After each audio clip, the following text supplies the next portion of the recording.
time or another, most of us have felt trapped by things we find ourselves thinking or doing, caught by our own impulses or foolish choices, ensnared in some unhappiness or fear, imprisoned by our own history. We feel unable to go forward, and yet we believe that there must be a way.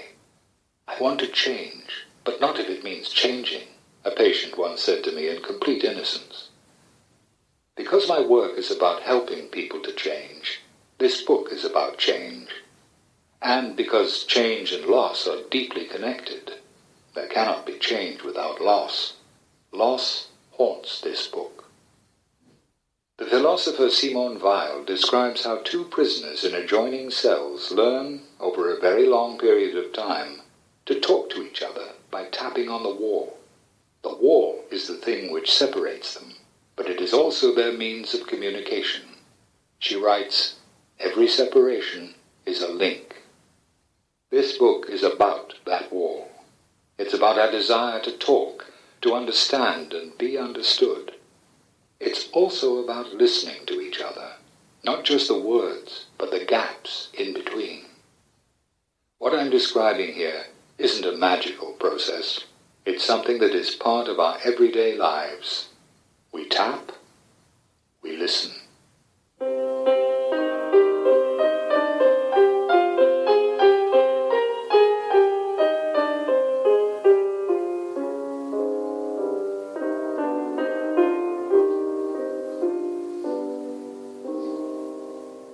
I want to tell you a story about a patient who shocked me.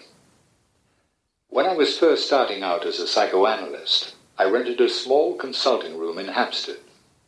One of my earliest patients was a young man named Peter. He was undergoing treatment at a large psychiatric hospital nearby. 3 months before we met, Peter hid in the cupboard of a local church where he tried to kill himself by taking an overdose of various drugs and then slitting his wrists. He also stabbed himself in the neck, chest, and arms with a small knife. He was discovered by a cleaner. Although she was frightened, the cleaner held him as they waited for the ambulance. "Who did this?" she asked him. "Tell me, who did this to you?" The consultant psychiatrist at the hospital asked me if I'd see Peter 5 times a week for psychoanalysis. She felt that daily therapy, together with a weekly meeting with her, was Peter's best chance for recovery. Peter was 27 and worked as a structural engineer. Before he was hospitalized, he and his fiancée had bought a 1-bedroom flat outside London. He had been having difficulties at work and was anxious about money, but none of this seemed to explain his violent attack on himself. Part of my job then was to work with Peter to identify the causes of his suicide attempt. If we couldn't understand the forces that had pushed him to attack himself, there was every reason to think it would happen again. Peter attended all of his sessions and was almost never late. After several months, he left hospital and was able to return to his life. But increasingly in our sessions, I felt him disappear to a place I couldn't find, let alone understand. "You've been silent a long time. Can you tell me what you've been thinking about?" I asked in one session. "A holiday in Devon, when I was a child," he replied. There was a long pause. Could he tell me more? He replied that he wasn't thinking about anything in particular. He was just thinking about being alone. It was as if Peter was trying to protect himself from my intrusiveness, as if he was complying with the conventions of analysis, being on time and answering my questions, for example, but in such a way as to prevent any meaningful connection developing between us. He seemed to have little faith in our talking. But I did learn that Peter had a history of making friends and then turning on them. In his professional life, too, he'd quietly go about his work, then suddenly get into a row with his boss and quit. This had happened several times. And soon this pattern was enacted in the analysis. Peter went from going along with me to mocking me. After one particularly tumultuous week, Peter stopped coming to his sessions. I wrote to him proposing that he talk to me about his decision to end his treatment. but I received no reply. I contacted the psychiatrist, who told me that Peter had stopped seeing her, too. 2 months later, a letter arrived from Peter's fiancée, informing me that Peter had taken his own life. She explained that during the month leading up to his death, Peter had grown increasingly disturbed and withdrawn. The family had held a funeral at West London Crematorium the week before. She wrote that she was grateful for my attempts to help him. I sent a letter of condolence to her, and then informed Peter's psychiatrist. I'd known that Peter was a high-risk patient. When I took him on, I'd enlisted the help of a supervisor, an experienced psychoanalyst who'd written a book on suicide. He had repeatedly pointed out to me the many ways in which Peter seemed to idealize death. Now I went to see him again, anxious that there was something I'd missed. My supervisor tried to reassure me. "Who knows," he said, "being in analysis with you might have kept him from suicide for the past year." Still, Peter's death disturbed me greatly. Of course, I knew that we all have the capacity to act in self-destructive ways. Nevertheless, I had a kind of faith that the desire to live was more powerful. Now, instead, I felt its fragility. Peter's suicide made me feel that the battle between the forces of life and death was far more evenly pitched. 6 months later, I received a message on my answering machine. I heard the unmistakable sounds of a public telephone, the pips, the coins falling. And then, Peter's voice. "It's me. I'm not dead. I was wondering if I could come and talk to you. I'm at my old number." The instant I heard Peter's voice, I felt faint, confused. For a moment I persuaded myself that the answering machine was malfunctioning, that I was listening to a very old message from Peter that had never been erased. And then I laughed, out of anger, out of relief, and because I was stunned.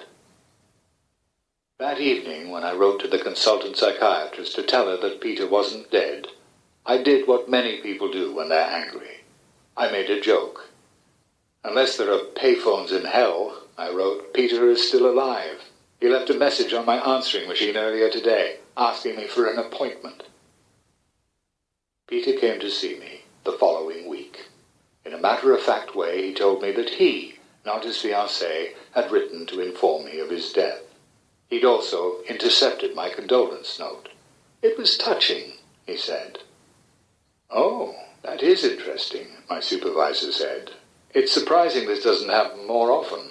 When you think of all the adolescents who say, 'You'll be sorry when I kill myself,' you'd think more of them would fake it." We decided that I should take Peter on again if I felt he was really prepared to make a serious commitment. After several meetings, Peter and I agreed to resume his sessions. Ultimately, his disappearance and return proved helpful because it clarified something that we had never understood: his need to shock others.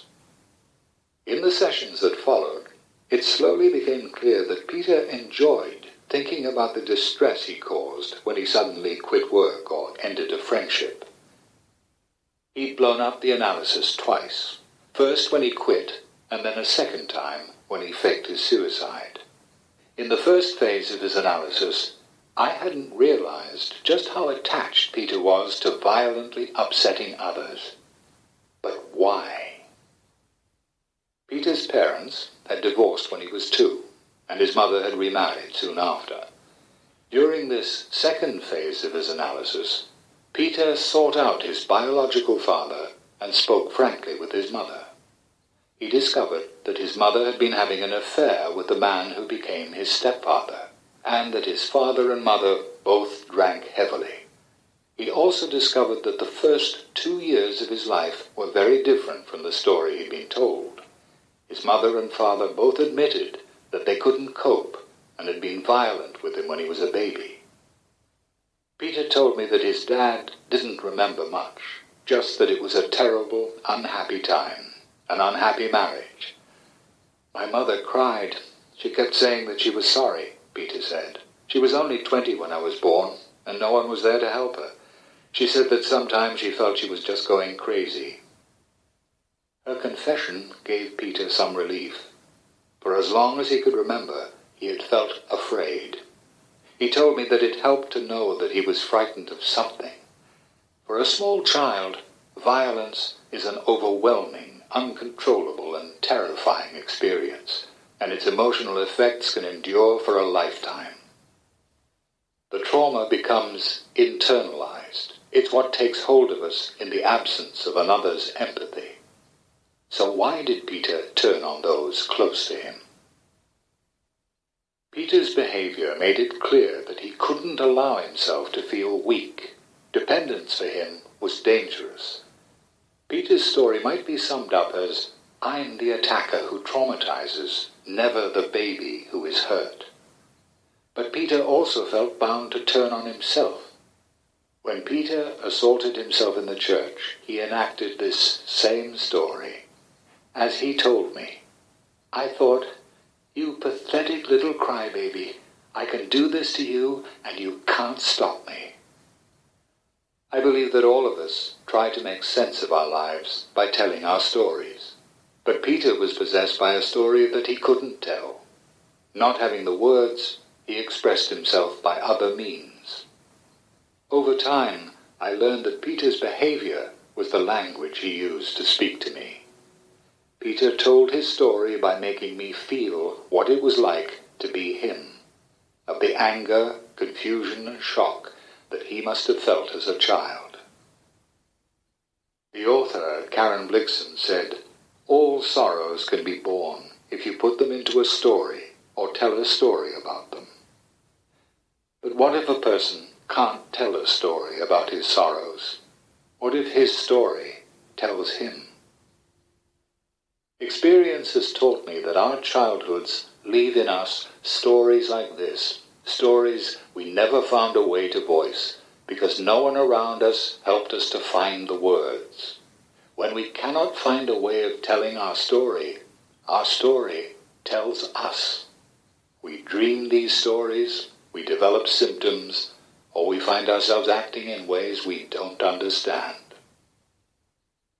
2 years after Peter left his message on my answering machine, we agreed to stop his psychoanalysis. I thought there was more work to do, but he felt that it was time. All of this happened many years ago. Since then, Peter hasn't asked to meet again. But I did run into him recently at the cinema. We recognized each other across the lobby. Peter said something to the woman he was standing with, and they walked over. He extended his hand, and then he introduced me to his wife.